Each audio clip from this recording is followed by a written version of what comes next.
मुकेश जी से मेरा निवेदन कृपया कर स्टेज पे पधारे। और हमारा लाइव टेलीकास्ट कर रहे हैं MBS स्टूडियो से भी मेरा निवेदन कृपया कर आप भी स्टेज पे पधारें।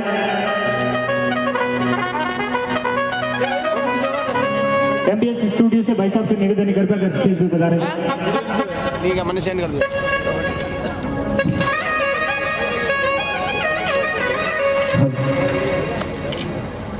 और हमारे बीच में हेमंतपुरी जी महाराज से भी मेरा निवेदन है कृपया कर आगे बता रहे।